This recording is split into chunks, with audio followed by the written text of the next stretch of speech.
Night settles over a quiet mountain, and beneath the trees, a tired mind begins to grow still. In Wang Wei's poem, Deer Park, no crowd fills the air, yet the world is not empty. Hidden voices move through the shade, insects and distant birds occupy the darkness, and the mountain seems to hold its breath around a solitary human presence. Then a far sound breaks the calm. It does not bring a person into view, and no explanation follows it through the trees. The sound fades, the deep shade remains, and a narrow beam of sunlight reaches the green moss. In this secluded place, being alone does not mean being cut off from life, because life continues beyond what the eye can find. The poem asks us to look in a new way. First, we stop searching for a visible person. Then we notice a sound, a patch of light, the dark hollow beneath the trees, and the space between each detail. Wang Wei does not provide a full map of the mountain. He lets these small signs lead the mind farther than direct description could. He does not make the mountain speak in a loud voice or turn nature into a lesson. He waits for sound to arrive and disappear. He lets light reveal only what it touches, while distance keeps much of the world hidden. The first secret of his piece is simple and difficult. He does not force the world to explain itself. Wang Wei was a poet and painter who lived from 701 to 761 during China's Tang Dynasty. Before he became a name preserved in anthologies and histories, he was a man moving through a busy, demanding society. He knew the pull of official work, rank, praise, family duty, examinations, and the expectations attached to serving the state. That is why his mountain piece matters. It was not created by someone who had never known stress, ambition, or public judgment. It grew within a person who felt the weight of official life and understood its rewards, then searched for a place where attention could loosen, breathing could deepen, and the mind could slow without having to impress anyone.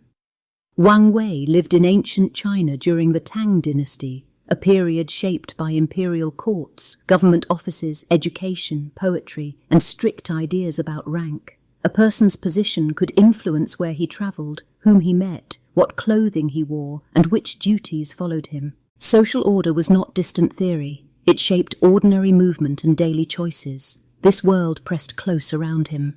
Life at court could bring honour, income, and influence, but it also required constant alertness. A careless decision could damage trust, and a poorly chosen phrase might travel farther than intended. Even quiet words could carry political weight when spoken among officials whose careers depended on reputation and imperial favour. To belong in that world, Wang Wei had to be careful, useful, educated, and ready to respond.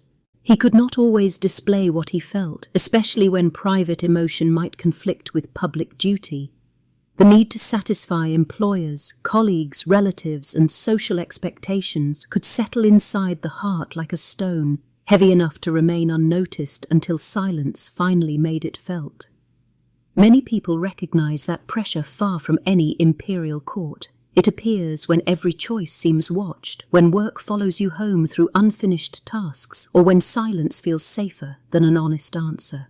The mountain offered Wang Wei a space where no audience demanded performance, no official measured his usefulness, and no immediate reply was required.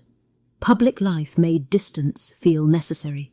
Distance gave him time to notice water moving around stones, trees changing under wind, and light shifting across a path. When he noticed those details repeatedly, attention became more than observation. It became a quiet practice, one that replaced restless judgment with patient contact with the world immediately before him. That practice entered his poems and paintings. Retreat was not simply a change of address from an official centre to a rural estate. It was a way to train his eyes, regulate his attention, and ease his mind through repeated encounters with small details. A stream, a wall, a shadow, or a patch of moss could become enough for one complete moment. Near the Wang River, his estate became a real setting for this slower life. The Wang River villa, associated with his retreat near the Zhongnan Mountains, included paths, water, trees, and varied ground. Stone absorbed the warmth of afternoon and the cold of night. Light crossed the land hour by hour, without asking for praise, approval, or interpretation. The estate stood far from the close press of court life, but it was not a world without change. Wind moved through leaves, streams continued running, birds appeared and vanished, and weather altered the same landscape from morning to evening. A familiar path could feel new beneath a different sky because attention had changed even when the ground remained. Wang Wei could step away from public duty and enter the mountain land. He might notice one sound, one stone, or a single shift in light before anything else claimed him. Instead of chasing several thoughts at once, he allowed one small change to hold his attention. The mountain did not erase the mind, it gave the mind a narrower, steadier task. Walking made peace part of the body. His feet moved over uneven ground, his eyes rested on nearby details, and his mind had less room to race through imagined arguments or future demands. He was not ordering himself to feel calm through willpower. He was giving calm a physical place to grow, step by step, breath by breath. Still, leaving the crowd could bring its own pain. A quiet home can protect the heart from judgment, yet it can also make the heart feel distant from other people. We cannot know every emotion Wang Wei carried during those hours beside the Wang River, but the danger of loneliness belongs to any retreat, even one chosen freely.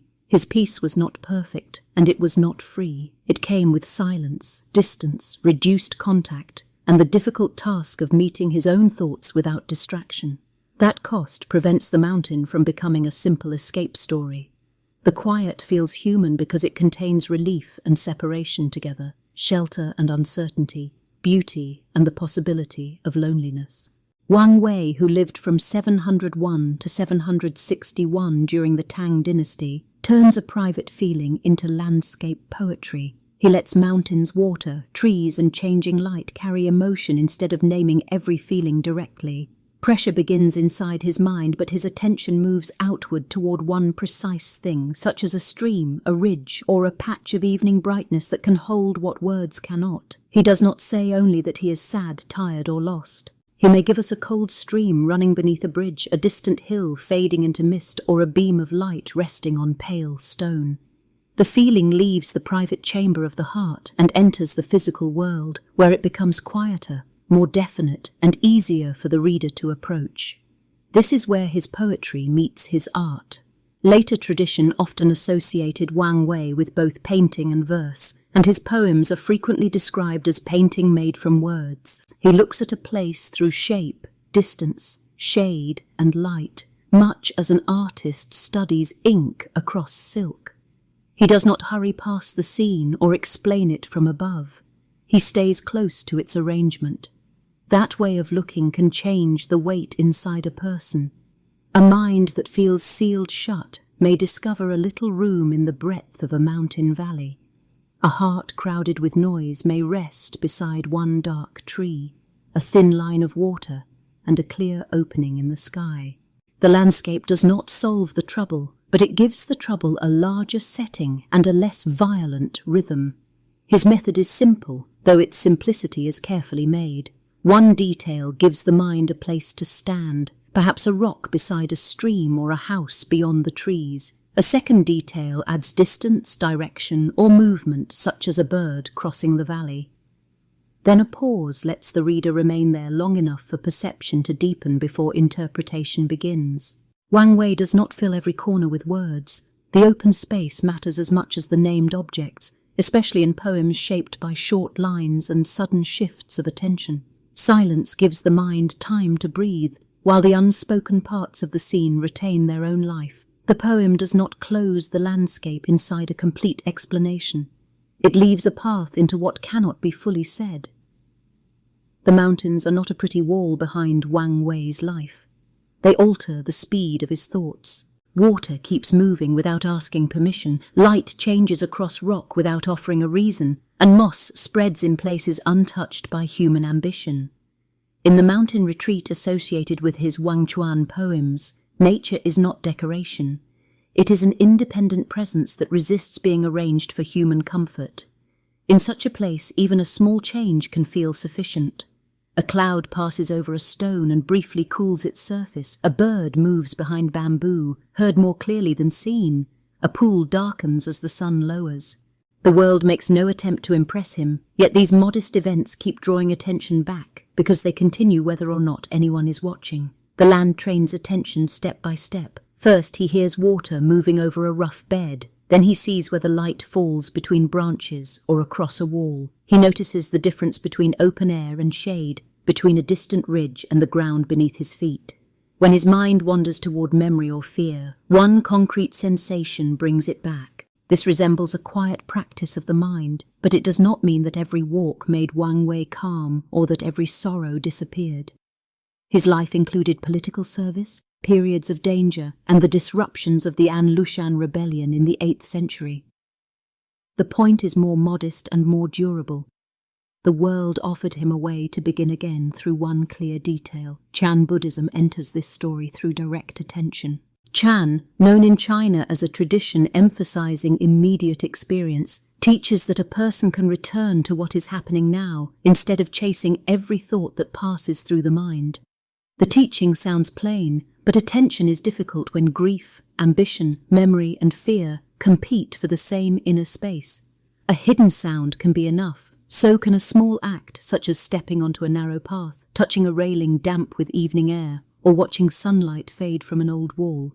In Wang Wei's quiet scenes, these moments do not need to stand for a grand secret behind reality. A sound remains a sound, a path remains a path, and their value comes from being fully noticed. Chan changes the shape of the poem. The speaker does not need to explain the whole sky, the whole world, or the whole self. He notices one moment without trying to possess it, classify it, or turn it into a final doctrine. A few words can therefore carry unusual force, because they point toward an experience rather than replacing that experience with an argument. The poem becomes a doorway rather than a verdict. It does not force the reader to agree with a lesson or accept a fixed answer about happiness. It asks the reader to stand near the water, hear the air between sounds, and feel what is present before giving it a name. Meaning arrives through sustained attention, not through a conclusion announced too early. Taoist thought brings another kind of trust. In classical Chinese traditions associated with the Tao, the natural world moves according to its own patterns rather than human schedules. A stream does not wait for a person to feel ready, and a mountain does not bend to fit a wish. Its indifference may seem severe, but it also releases the world from the burden of satisfying every demand. Wang Wei's peace grows when he stops making each mountain serve his hopes. Nature becomes a teacher, not because it speaks in human sentences, but because it does not pretend. A river keeps its course, a stone keeps its weight, and a season changes without negotiating. That refusal to perform can become a deep form of comfort, especially for a mind exhausted by expectation. Chan attention helps Wang Wei stay with the present, where sensation can be met before thought multiplies around it. Taoist thought helps him stop forcing the world to match his wishes, allowing things to retain their own direction and scale. Together, they support an art that is quiet but not empty, disciplined but not rigid, and spacious enough for uncertainty. There is feeling in that quiet, but it is held with care rather than denied. The mind watches, the world moves, and the poem leaves room for both without demanding that either one win. In that meeting, Wang Wei finds a peace that does not depend on a perfect life, a permanent retreat, or the disappearance of sorrow. It begins when attention rests fully on what is already there. In Deer Park, the paths seem to hold no human voice. The place feels empty, yet life is near, moving beyond the reach of any hand. Wang Wei's famous poem reduces the setting to a few precise impressions: an unoccupied enclosure, distant echoes, returning light, and moss touched by colour. Nothing announces a human presence, but nothing suggests true lifelessness. For Wang Wei, this emptiness could bring relief. No one asked him to serve, speak, or play a part. But it could also bring fear, because without a role to wear, he had to meet the quiet person within. As a court official during the Tang Dynasty, he knew how strongly identity could depend on rank, duty, and public judgment. The poem guides the reader in small steps. At first, we expect to find people in a park, because a park normally implies visitors, paths, and activity. Then the human world fades, and only the wide, still space remains. The change is gradual enough that the mind notices its own expectation before it realizes that expectation has failed. Soon signs of life begin to rise from that space. A far sound shows that the park is not dead. Light and shade then change the place again, and the reader slowly lets go of the need to control what comes next. The poem offers no explanation for the sound and no promise about the light, allowing uncertainty to become part of the calm. Water may be heard before it is seen.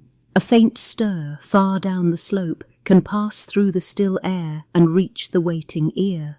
In mountain country, sound often travels along ravines and between stone surfaces, carrying a stream's movement farther than its narrow channel can be followed. Distance turns ordinary water into a nearly invisible presence. Other sounds stay hidden in the hills. A bird, a stream, or a soft move in the trees becomes clear only when the listener stops asking for noise. This is close to the life of a tired person who may hear peace only after the mind grows still. Attention changes the world here, not by adding anything, but by removing the demand that everything declare itself. Then light touches the moss. The green floor, so small and low, becomes bright for a short time. Moss grows in shaded, damp places, close to rock and soil, where larger plants may struggle for space. Its appearance is humble, almost easy to overlook, yet Wang Wei makes this minor detail carry the poem's most delicate transformation. The light does not stay. It moves across the moss and leaves it as it found it, yet the moment has changed the way it is seen. Wang Wei receives that brief beauty without trying to hold it. This matters because possession would destroy the experience. The scene remains peaceful precisely because the light is allowed to arrive, alter everything, and disappear. People often feel a need to name a place when their hearts are full. A name can carry old days, lost faces, and a hope that has not yet found words. Deer Park is not merely a location on the Wang River estate near Lantian. It becomes a container for memory, where private feeling can take geographic form without being completely explained. That is why Deer Park matters. Wang Wei does not speak only of his private heart. He gives his feeling to a place where it can rest without being forced into a clear answer. The name holds solitude, but it does not reduce solitude to loneliness. It leaves room for grief, relief, devotion, and uncertainty to exist together. Painting with words begins with a few simple marks. A poem chooses what can be seen and heard, then sets those small parts side by side. Wang Wei was also a renowned painter, and later tradition connected his poetry and painting so closely that his work became a model for literati art. In Deer Park, the verbal method resembles ink painting, spare elements, open space, and meaning gathered through restraint. The poem does not close every gap. It leaves room for the mind to finish the scene. The reader is not handed a full picture, but is given enough to enter it. There is no catalogue of trees, no measured route, and no account of the speaker's clothing or position. By withholding those facts, the poem makes the listener supply personal memories of silence and distance. The calm of the mountain may seem pure, but beauty can hold pressure beneath it. Wang Wei lived close to court life, where public duty, power, and hard choices shaped the days around him. He served under the Tang political order, survived the rebellion of An Lushan in 755, and carried the complicated burden of having remained within an unstable government during years of upheaval. His quiet images may belong to someone who knew the cost of being seen. A mountain path could offer rest, yet it could not erase the world he had to return to. The piece feels heavier because it stands beside that strain. Silence is not proof that conflict never existed. It is a temporary distance from decisions, accusations, offices, and the consequences of public action. Retreat did not make Wang Wei fully free. He moved between court and mountain, duty and rest, human history, and the slow age of trees.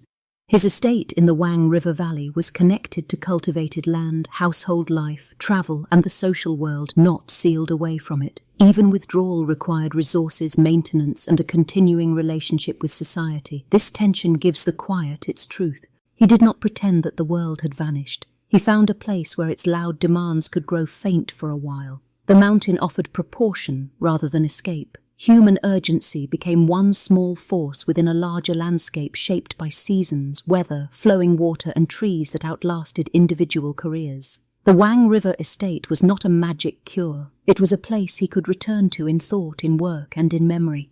Associated with the Lantian region southeast of Chang'an, the estate became part of the cultural image of Wang Wei's retreat.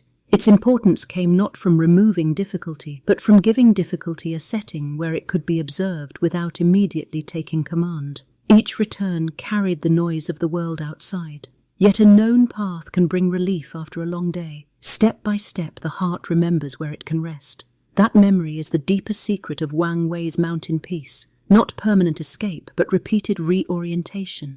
The world remains, while attention learns the route back to stillness. Slow looking was not a soft break from work, it was the work itself. Wang Wei had to resist the urge to pass an old tree, identify its species, and turn it immediately into a lesson. A tree beside the Wang River might have been hundreds of years old, but its age was not the point. The point was to remain long enough for bark, shadow, wind, and silence to become particular. He could stay with one small change, light sliding across a granite rock, mist gathering beside a mountain path, or water moving beneath the shade of pines. By looking again and again, he found the few words that could hold the scene without crowding it. The same discipline shaped his poems and paintings during the Tang period, when a single image could carry more weight than a page of explanation. But the mountains did not always answer. They could be clear and bright while a hard choice waited back in the world. News from the imperial court could arrive by messenger, carrying disputes over office, loyalty, or war. A peaceful valley did not erase those pressures, it only placed them beside another fact. The wind still moved through the branches, and the stream still followed its course.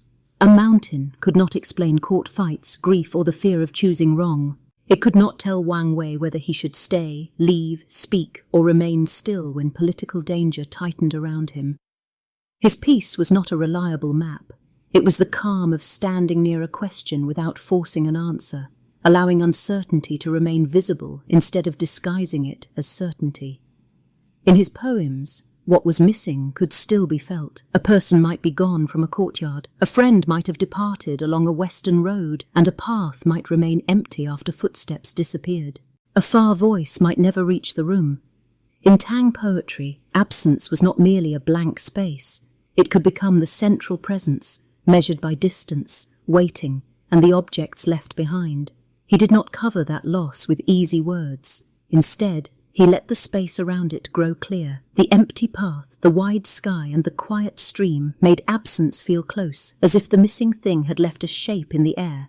A room without its occupant, or a mountain road without its traveller, could suggest separation more strongly than a direct statement of sorrow. Here the first deep turn appears. Wang Wei's peace did not come from finding a world without pain. His life included bereavement, political uncertainty, and the instability of serving an empire whose fortunes could change quickly. The quiet associated with his mountain landscapes was therefore not proof that suffering had vanished. It was evidence that suffering could be held within a larger field of attention. It came from meeting pain without letting it fill every part of the mind. A hard thought could remain while a bird moved through the trees, while rain touched the roof, or while one patch of light slowly changed on a wall. These details did not cancel grief. They prevented grief from claiming every object, every sound, and every measure of time. A poem could become a small shelter in this way. First came a real detail from the world, a bell across water, a path disappearing into cloud, a cluster of pines darkened by rain. Then came careful words with space left around them. The shelter was built not from escape, but from attention precise enough to keep one sorrow from becoming the entire landscape. That shelter did not tell the reader what to feel. It simply made room for the reader to enter. One person might find homesickness in a distant bell, another might find relief in the open sky, and a third might notice only the movement of water. The poem could last because it did not demand one answer from every heart, or close the scene with a final explanation. A quiet place can still hold a noisy mind. Worry may follow a person into the hills, filling each step with old fears, unfinished letters, and plans for dangers that have not happened. A retreat outside Chang'an could offer distance from officials and crowds, yet the mind could reproduce both inside the traveller. Silence removes distraction, but it also makes inner noise easier to hear. Wang Wei's mountain does not scold that noise. It offers one sound, one patch of moss, and one change in the light. For a moment the mind has less to hold. It rests on one small thing, then another. The rhythm of water over stone, the coolness beneath a pine, the gradual thinning of mist. Attention becomes narrower, and that narrowness becomes relief. A simple practice can grow from this. Stop beside a wall, a garden path, or an open window. Hear the nearest sound before searching for a more interesting one. Find the smallest change that can be seen, such as a leaf turning, a shadow shortening, or a drop of water breaking apart. The exercise requires no special landscape, only enough patience to notice what is already present. Then wait before giving it a name or a meaning. This is not a secret rite, and it is not a cure for every hurt. It is a small act of care, a way to let the world arrive before judgment does. Naming can be useful, but immediate naming can also close attention too soon, replacing the living detail with a familiar category. There is also danger in making peace into a prize. If calm becomes one more thing to win, ambition follows the traveller into the mountains. The person who counts peaceful moments, measures progress, and feels failure whenever worry returns has simply built a new form of pressure. Even retreat can become another competition, with stillness treated as evidence of success. Wang Wei's art points to a softer goal. Notice what is already taking place before asking for a result. The mind may not become still, and sorrow may not become brief, but the mind may stop pushing stillness away. A passing cloud, an unwanted memory, or a restless breath can be included without becoming a problem that must be defeated. This is why empty space matters in both painting and poetry. What is left unsaid lets water seem farther off, lets light feel thin and mild, and lets a reader's own memory enter. In surviving descriptions of literati landscape, emptiness was not simply missing paint or missing language. It was an active interval, a space where distance, uncertainty, and inward response could gather. A scene with fewer marks can make the eye move more slowly. A poem with fewer claims can leave more room for the heart. In that open space, Wang Wei does not vanish. He gives the mind a place to breathe, a place where the mountain remains a mountain, the silence remains incomplete, and peace is no longer a possession. It becomes a way of staying present while the world continues to change. In the quiet of the mountains, Wang Wei does not explain every feeling. He lets a clear path, a dark tree, or a soft stream hold what his heart cannot say. Living during the Tang Dynasty, between 701 and 761, he worked with a language shaped by court life, Buddhist practice, painting, and political uncertainty. Yet his most lasting moments often begin with almost nothing: a bend in a path, a patch of shade, or water passing over stone. People under pressure often give long reasons for their pain. They defend each choice, name every injury, and try to make each wound plain. Wang Wei chooses another way. Instead of arguing for his sadness, he places a few exact details before the reader and trusts their weight. An empty room, a distant bell, a returning bird, or footsteps fading beyond the trees. That trust has a quiet courage. A poem may show a lonely place and leave the deepest feeling untouched, so the reader can meet it in their own time. Wang Wei does not announce what the scene must mean, and he does not close the emotional door with a final explanation. The silence after an image becomes part of the poem's meaning. Ancient Chinese poems can seem far away, tied to old courts, old customs, classical learning, and words drawn from Buddhist faith. Yet Wang Wei gives us a simple way in. We can enter through water, shade, birds, stone, and light. These elements belong to no single century, and they remain understandable even when the institutions and rituals surrounding them have disappeared. We do not need to know every rule of his world to feel a path grow still beneath our feet. The poem does not ask us to pass a test in Tang history, identify every allusion, or reconstruct the poet's full biography. It asks us to notice what is near. A small sound, a change in brightness, or the pause between two movements can become enough to steady attention. At the Wang River estate, the famous name becomes small again. Wang Wei is not only a poet and painter praised by later generations, nor merely a government official who served within the Tang administration. He is one person trying to live with parts of life that cannot be made simple: ambition and withdrawal, devotion and doubt, public duty and the desire to disappear. There he may set down the weight of his public name for a little while. The quiet of the estate gives him room to be tired, unsure and free from the need to look wise. The estate was associated with the Wang River in the Lantian area, southeast of Chang'an, where cultivated land, wooded slopes, streams and retreat could exist beside the demands of imperial society.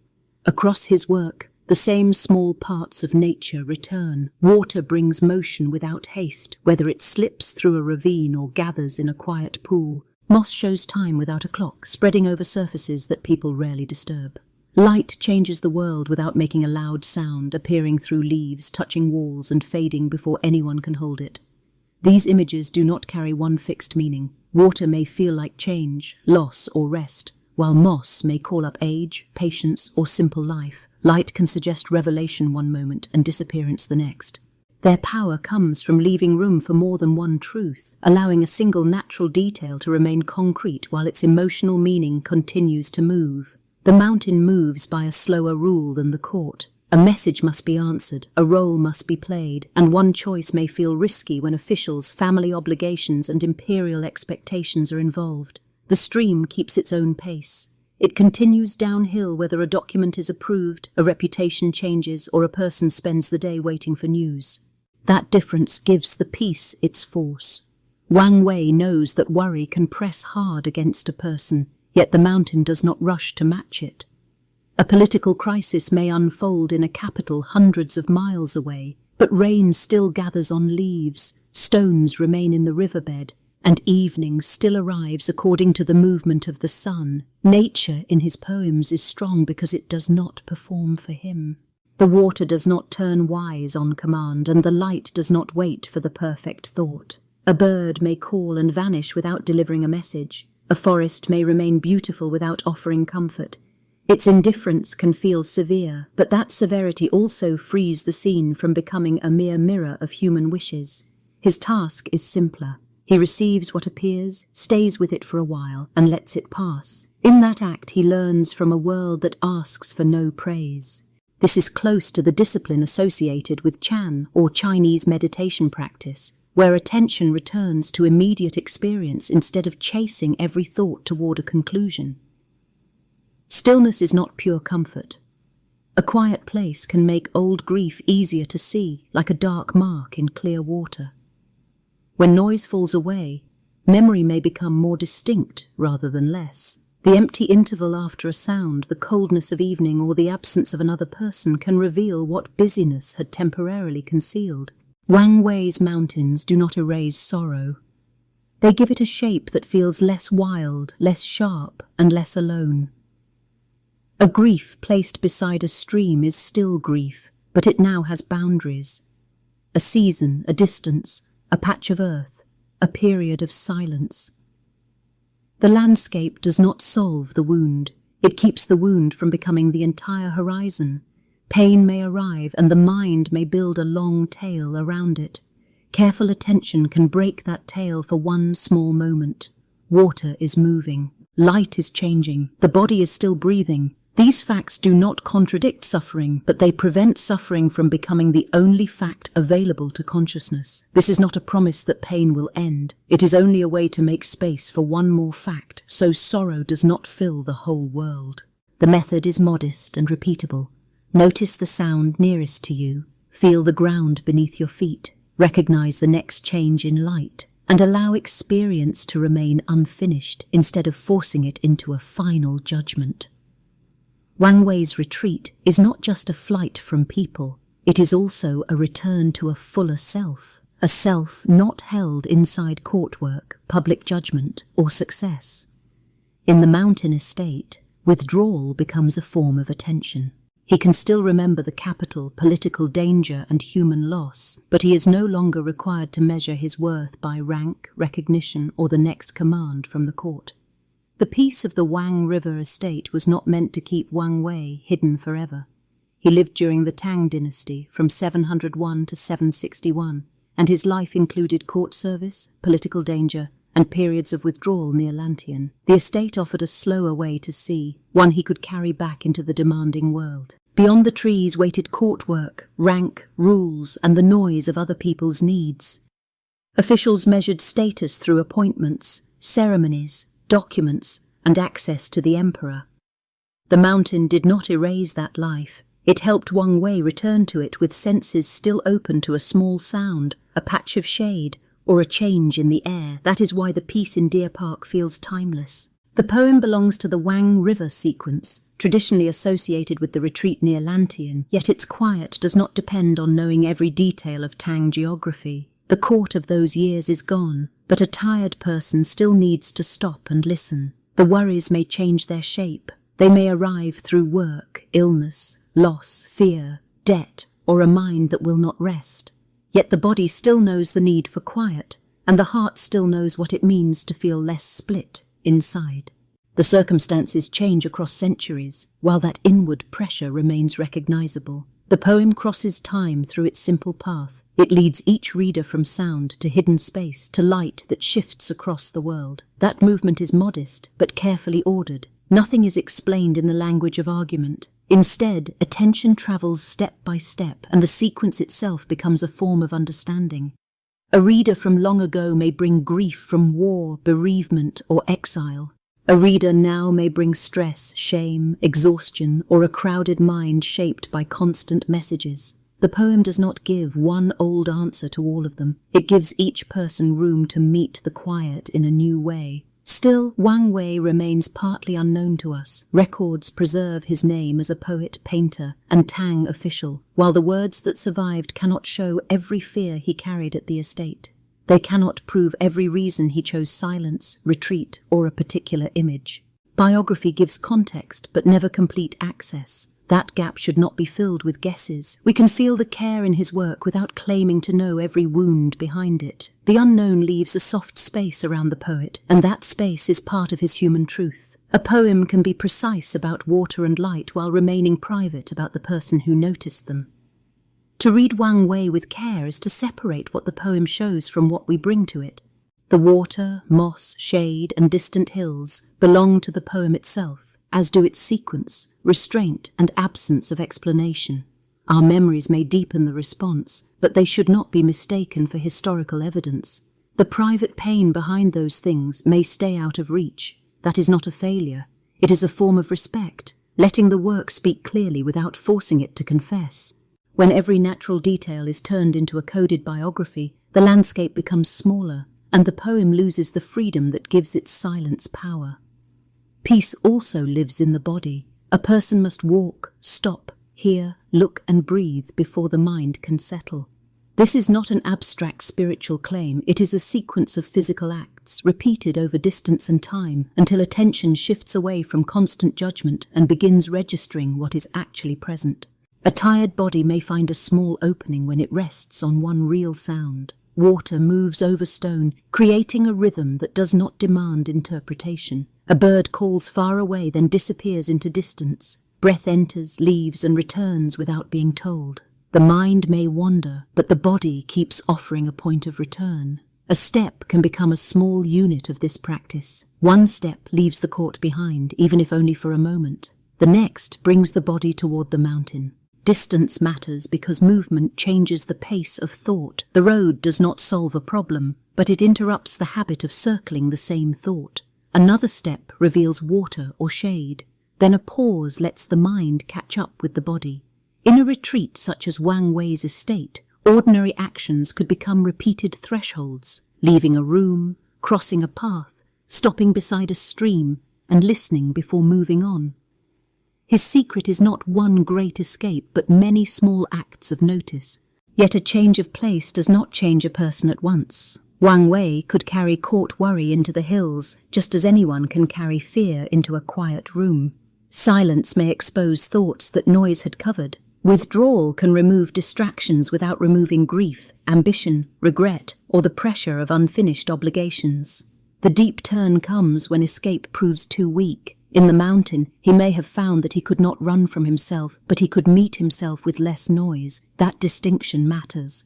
The retreat was not a machine for erasing pain. It was a setting where pain could be observed without immediately controlling every response. The landscape does not act like a simple sign for one feeling. Still, water is not always calm, and dark shade is not always despair. A stream may suggest continuity, but it also carries cold, distance, and change. A quiet valley may soothe one person and intensify another person's loneliness. Meaning remains open. Wang Wei lets the mountain remain itself.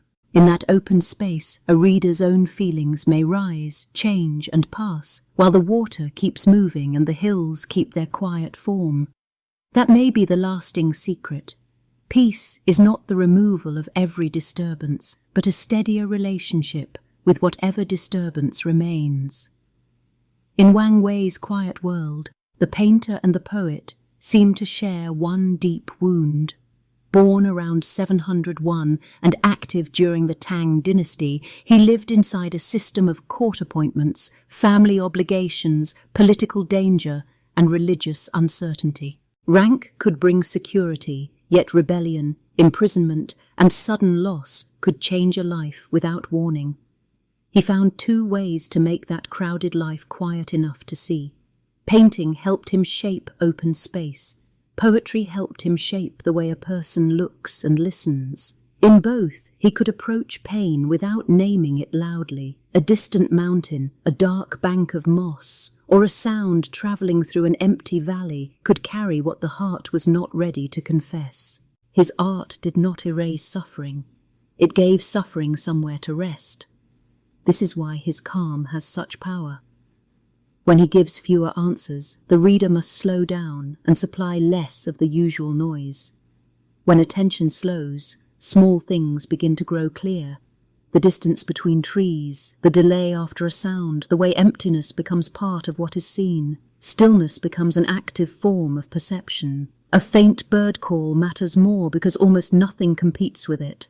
A dark patch of moss feels close because the poem does not hurry past it. A thin ray of light can stay in the heart because it is not explained away. The less Wang Wei interprets, the more room the hidden feeling has to rise through ordinary details. But there was a cost to being praised for peace. Readers and later admirers could love the calm face of his work and forget the hard life beneath it. They could remember the secluded poet associated with the Wangchuan retreat near the capital and overlook the official who knew court pressure, the disorder of 755 and the fear created by the Anlushan rebellion.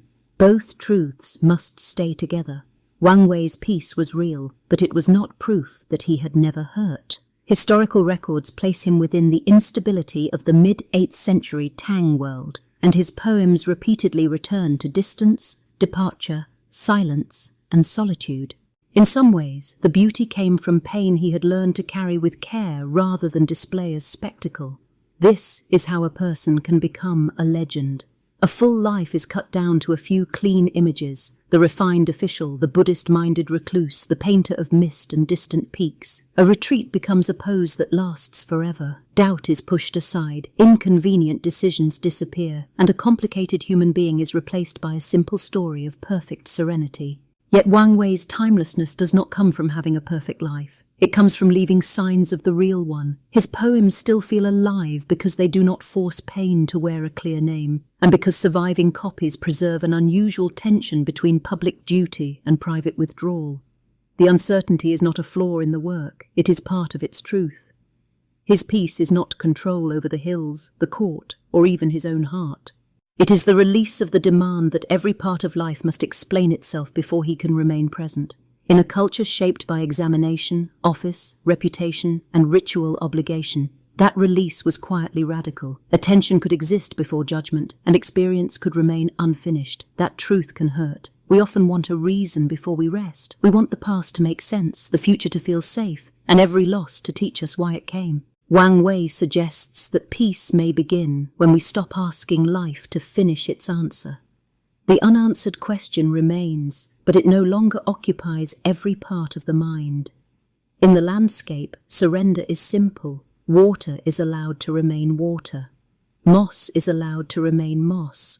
Light moves across the ground without being turned into a sign or a command. This is not indifference. It is a disciplined refusal to force every natural fact into a lesson about human success, failure, destiny, or blame.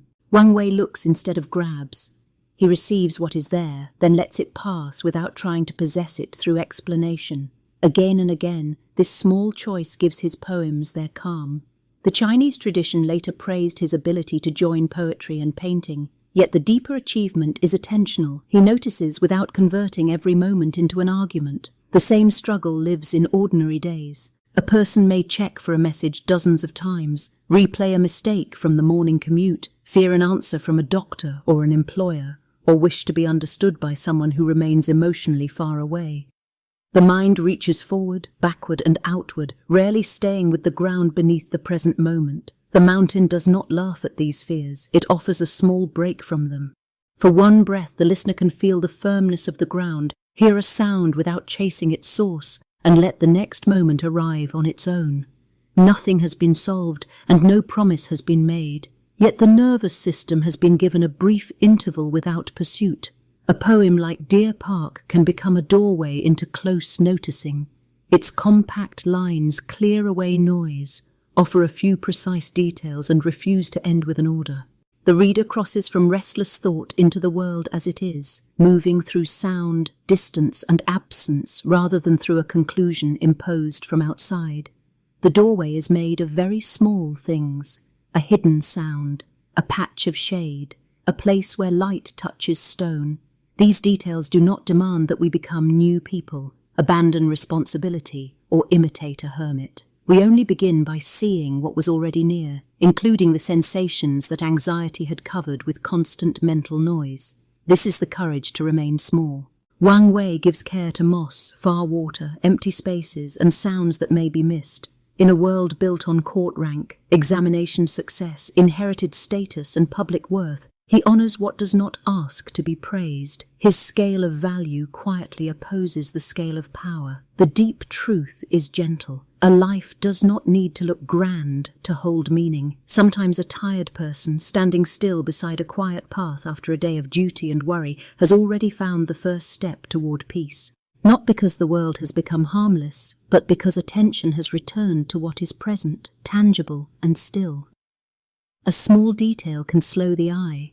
In Wang Wei's mountain poems, it may be moss darkened by rain, a distant bell softened by trees, or a narrow thread of evening light between branches. Nothing announces itself as important, yet that modest detail asks attention to remain for one more breath instead of rushing toward the next thought. When the eye slows, it begins to notice change. Water gathers and separates around a stone. Light fades from a ridge. A leaf turns in air that seemed still. These movements create presence because they prove that the world is active without demanding a response. Attention becomes less possessive, and the wall between self and world grows thinner. The mountain does not ask Wang Wei to win.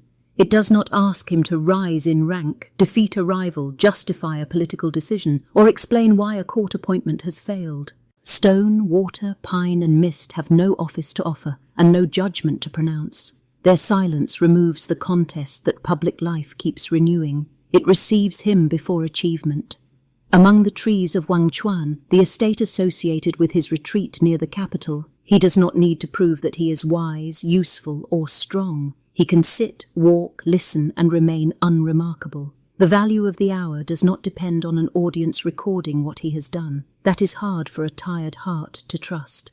Many people learn to measure their worth through completed work, official praise, family approval, and the place they occupy in other people's minds. In the Tang court, rank-shaped access, reputation-shaped opportunity, and a mistake could travel farther than a private intention.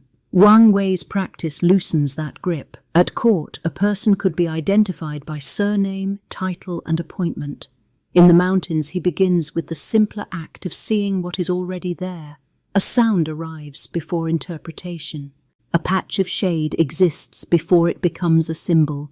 Attention comes before judgment. The poem keeps that order for us. First comes the world, a quiet wood, a far-off sound, water moving below a slope, or a soft change in light.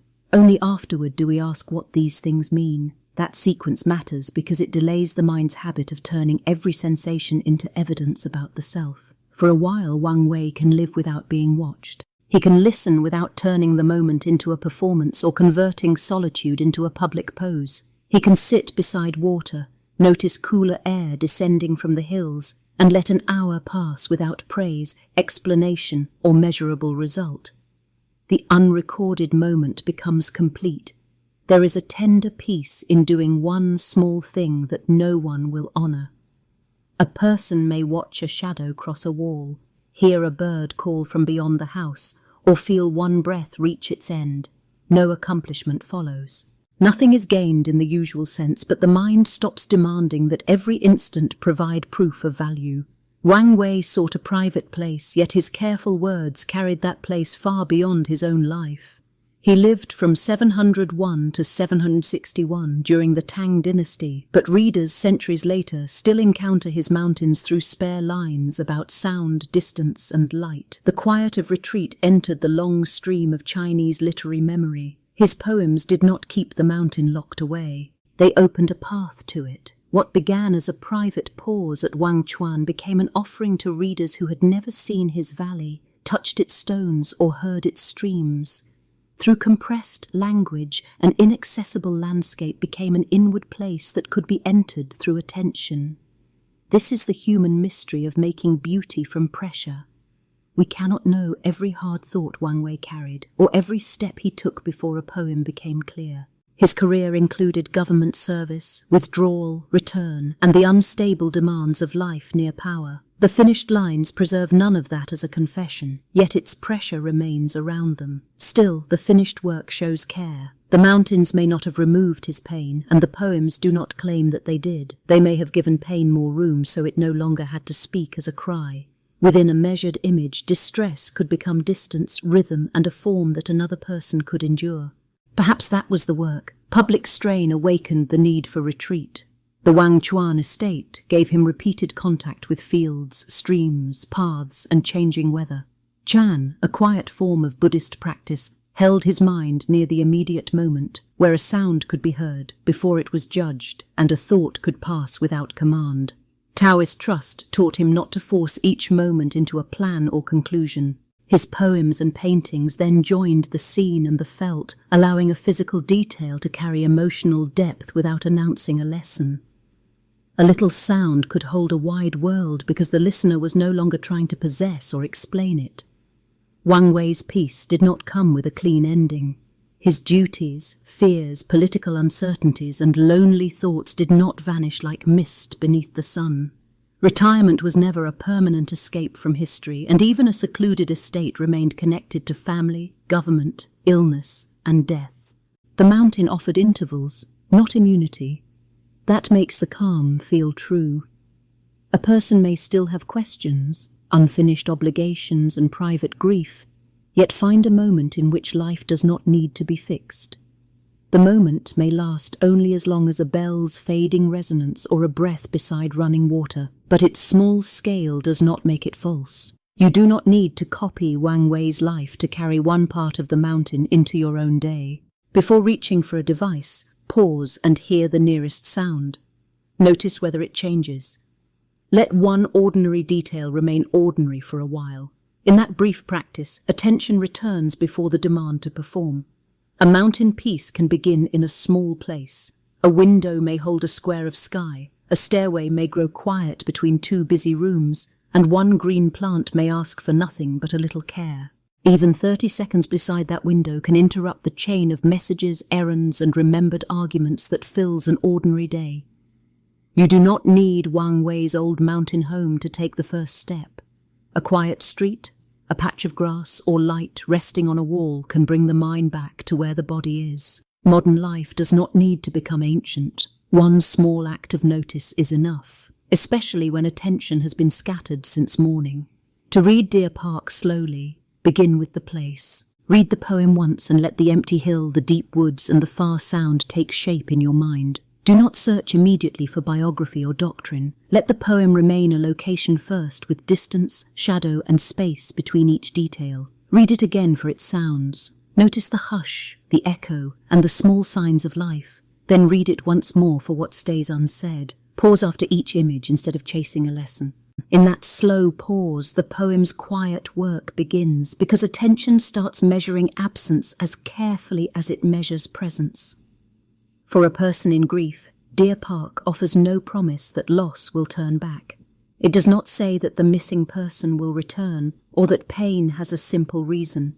It avoids the easy comfort of a final explanation, leaving sorrow intact rather than forcing it into a neat spiritual answer. It shows something gentler. An empty place can still hold sound, light, and life. A bird may call from far away. A ray of light may touch the dark woods. This restraint can feel kinder than words that try to explain grief away, because it recognizes that beauty and bereavement can occupy the same hour.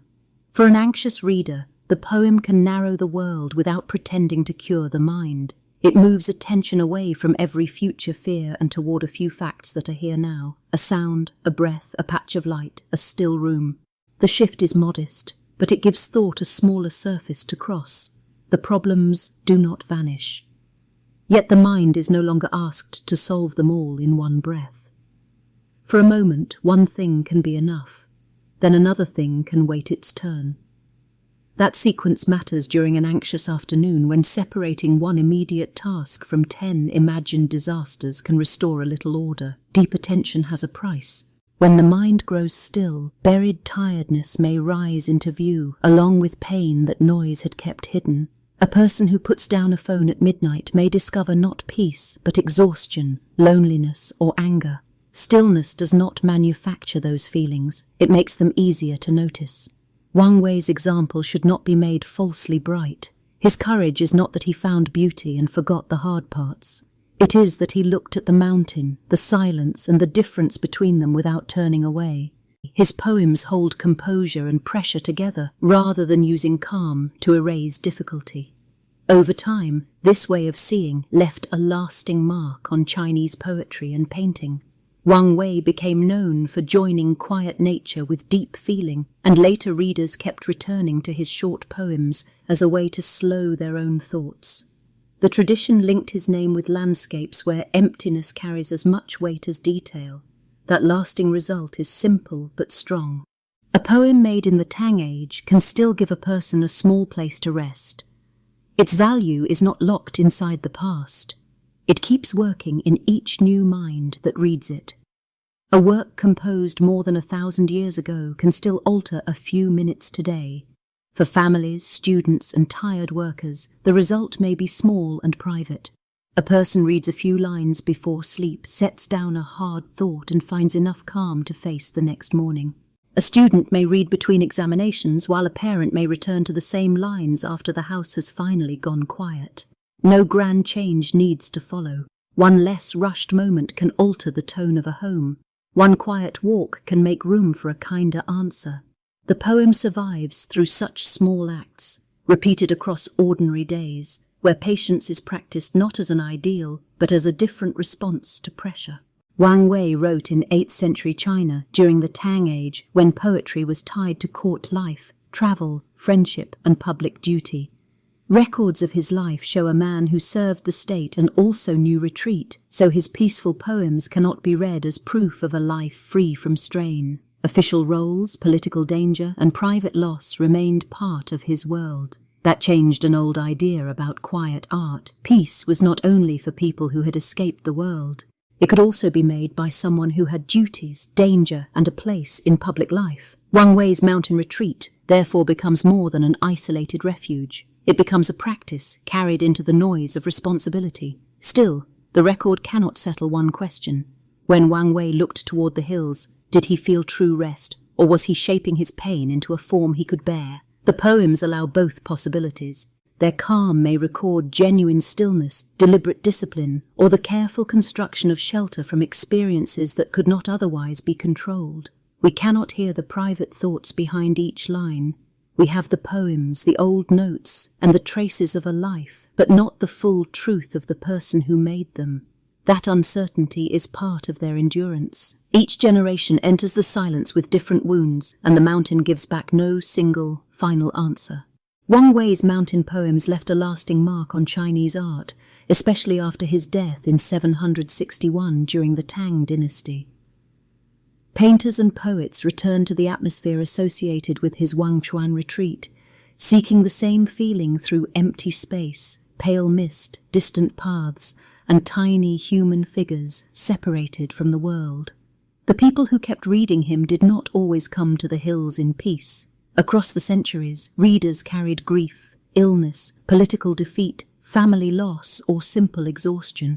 In Wang Wei's spare lines, many found not an argument, but a quiet place where a tired heart could remain without explanation. That rest was small, but it was real. A reader could close a hand-copied book, sit beside a window, and let the day continue outside. Nothing in the poem repaired a death or settled a conflict, yet its measured stillness could lessen the pressure to solve every hurt immediately.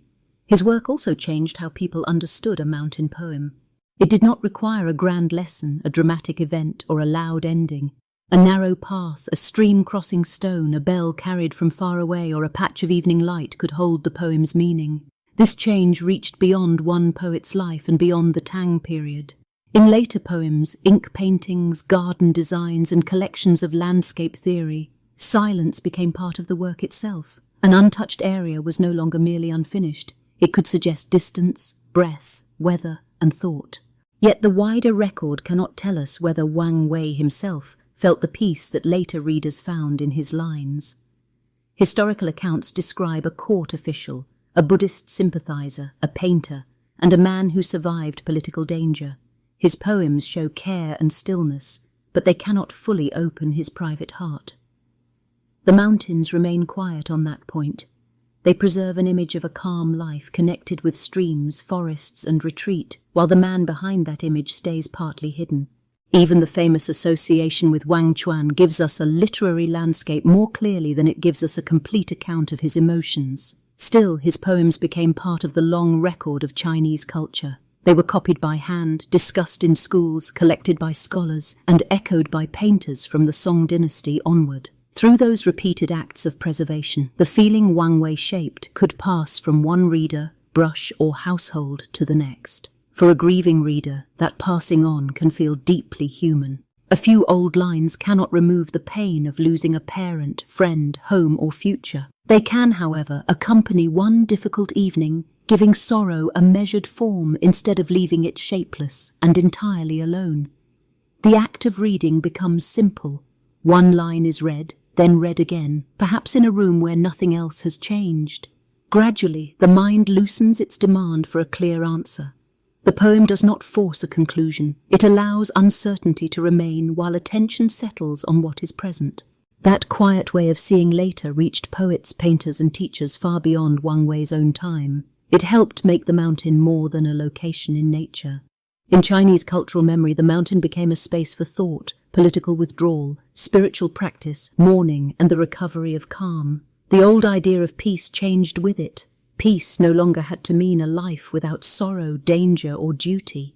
It could mean making room for sorrow without allowing it to fill the whole world, much as blank space in a landscape can surround a single tree without erasing it. No record can settle the deepest question. We cannot know whether Wang Wei found lasting peace in the mountains, whether retreat offered only brief relief, or whether he created a durable shape of peace through art because ordinary life could not provide it. The evidence supports possibility, not certainty. What remains is the lasting gift of that shape. A short poem can still turn a busy room into a quieter place, using nothing more than mist, stone, water, and distance. Centuries after Wang Wei's lifetime, those elements continue to give readers a way to pause without demanding that the world disappear.